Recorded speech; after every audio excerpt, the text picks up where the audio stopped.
తాడేపల్లిగూడెం నియోజకవర్గాన్ని మోడర్న్ గా తీర్చిదిద్దుతానన్నారు ఎమ్మెల్యే బొలిశెట్టి శ్రీనివాస్. తాను ఎమ్మెల్యేగా గెలిచాక అనేక సంక్షేమ కార్యక్రమాలు చేపట్టానని గుర్తు చేశారు. అఖండ విజయం అందించిన ప్రజలకు ఎప్పుడూ రుణపడి ఉంటారన్న ఆయన మాజీ మంత్రి కారుమూరి నాగేశ్వరరావుపై తీవ్ర స్థాయిలో విరుచుకుపడ్డారు. అధికారంలోకి వస్తే ఏదో చేస్తానని బెదిరిస్తున్నారని, ప్రస్తుతం తాము అధికారంలో ఉన్నామని బొలిశెట్టి శ్రీనివాస్ సెటైర్లు వేశారు. తామే వైసీపీలో ఆలోచిస్తే వారి పరిస్థితి ఏంటని ప్రశ్నించారు. కూటమి నేతలను టచ్ చేస్తే అంతు తేలుస్తానంటున్న తాడేపల్లిగూడెం ఎమ్మెల్యే బొలిశెట్టి శ్రీనివాస్తో మా పశ్చిమ గోదావరి జిల్లా ప్రతినిధి నిమ్మల ఆది ఫేస్ టు ఫేస్. ప్రభుత్వం అధికారంలో వచ్చిన తర్వాత ఇక్కడ తాడేపల్లిగూడెంకి సంబంధించి ఎమ్మెల్యేగా గెలిచిన మన బొలిశెట్టి శ్రీనివాస్ గారు అయితే రోజు రోజుకి అభివృద్ధి పదంలో ముందుకైతే నియోజకవర్గం తీసుకెళ్తున్నారు. దాని మీద మరింత సమాచారం మనకి అందించడానికి ఈరోజు మనతో పాటు తాడేపల్లిగూడెం ఎమ్మెల్యే బొలిశెట్టి శ్రీనివాస్ గారు ఉన్నారు. సార్ చెప్పండి, నియోజకవర్గాన్ని మీరు మోడల్ నియోజకవర్గంగా ముందుకు తీసుకెళ్తున్న దిశగా అడుగులు వేస్తున్నారు.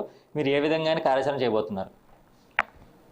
ముందుగా తాడేపూడిన ప్రజలందరికీ ఉదయపూర్వ నమస్కారం. నన్ను 65,000 మెజార్టీతో 62,000 మెజార్టీతో గెలిపించారు.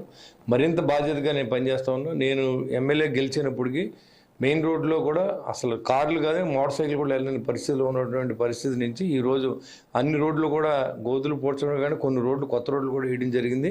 దాదాపుగా నేను గెలిచిన తర్వాత 40 కోట్ల రూపాయలతో ఈ కాన్స్టిట్యూన్సీని డెవలప్ చేసేయని చెప్పడానికి ఏమాత్రం అతిశయం లేదు. అందరినీ ప్రభుత్వం సహకారం, పవన్ కళ్యాణ్ గారు, చంద్రబాబు నాయుడు గారు, లోకేష్ గారు సహకారంతో ఈ తాడిపూడి కాన్స్టిట్యూన్సీని అభివృద్ధి చేస్తూ ఉన్నాం. అంతేకాకుండా మనం సొంత డబ్బుతో నా స్నేహితులందరితో కలిపి దాదాపు 3-4 కోట్ల రూపాయలతో ఒక ఇండోర్ స్టేడియంని, ఒక హై స్కూల్ని, ఒక స్విమ్మింగ్ పూల్ని, అదేవిధంగా ఒక క్రికెట్ స్టేడియంని మా సొంత నిధులతో మేము దాన్ని తయారు చేస్తూ ఉన్నాం.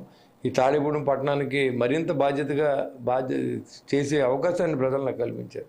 కాబట్టి నేను ఇంకా మరింత బాధ్యతగా నేను పనిచేస్తూ ఉన్నాను. నా కాన్స్టిట్యూన్సీని మొదటి వరుసలో నిలబెట్టడానికి నా శాయశక్తిలో కృషి చేస్తున్నాను. నాకు సహకరించినందుకు చంద్రబాబు నాయుడు గారికి, పవన్ కళ్యాణ్ గారికి, అదేవిధంగా లోకేష్ గారికి కూడా నేను మనస్ఫూర్తిగా అభినందనలు తెలియజేస్తున్నాను. సార్, ఇక్కడ తాడేపల్లిగూడెంలో జనసేనకి టీడీపీ మధ్య ఏదో కొంచెం దూరం పెరిగిందని విమర్శలు అయితే వస్తున్నాయి. దాని మీద మీరు ఏం చెప్తారు సార్? జనసేన టీడీపీకి గ్యాప్ అనేది నాయకులు సాటిస్ఫై చేయలేం. యాక్చువల్గా దాంట్లో ఉన్న కేడర్ అంతా హ్యాపీగా ఉన్నారు, తెలుగుదేశం కార్యకర్తలు అందరూ హ్యాపీగా ఉన్నారు. నాయకులు డిస్సాటిస్ఫాక్షన్ ఆల్ పార్టీ తరఫున ఉండొచ్చు. నేనైతే నా తరఫున ఏమి ఉండదు. నేనైతే వాళ్ళ గురించి ఆలోచించాల్సిన అవసరం లేదు. ఏదైతే ప్రజలు ఓట్లు వేసారో వాళ్ళకి, ఎవరైతే నాకు కష్టపడి పని చేశారో వాళ్ళందరికీ నేను న్యాయం చేస్తూ ఉన్నాను. దాంట్లో ఎలాంటి అనుమానం లేదు.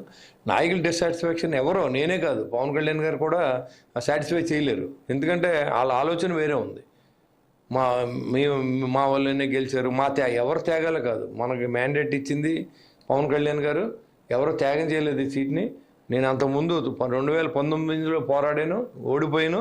2024లో నాకు మ్యాండేట్ వచ్చింది. నాకు ఎవరో దయాదాక్షిణ్యంతో నాకు ఇది రాలేదు. దానికి సహకరించిన చంద్రబాబు నాయుడు గారు, కూటమి ప్రభుత్వానికి, కూటమి నాయకులకి నేను రుణపడి ఉన్నాను, ప్రజలు రుణపడి ఉన్నాను ముఖ్యంగా. అంతే తప్ప నాకు తెలుగుదేశం కేడర్కి ఎలాంటి డిస్టర్బెన్స్ లేదు. నాయకుల్లో డిస్సాటిస్ఫాక్షన్ నేను కాదు, ఎవరో దాన్ని ఫుల్ఫిల్ చేయలేరు. ఒక పక్కన నారాయణ మనోహర్ గారు కాన్స్టిట్యూన్సీ, లేకపోతే ఒక పక్కన కళ్యాణ్ గారు, లేదా ఇంకొక చోట.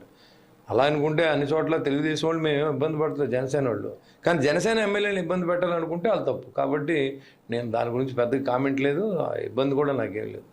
పవన్ కళ్యాణ్ గారి ఆశయాలతో ముందుకు తీసుకెళ్తూ నియోజకవర్గాన్ని మోడర్న్ నియోజకవర్గంగా నిలబెడుతూ ఎప్పుడు సంక్షేమ పదంలో ముందు ఉంటూ నియోజకవర్గాన్ని అయితే అభివృద్ధి చేస్తానంటున్న తాడేపల్లిగూడెం ఎమ్మెల్యే బొలిశెట్టి శ్రీనివాస్ గారు మనతో చెప్పారు. మన ఆది 6 టీవీ తాడేపల్లిగూడెం.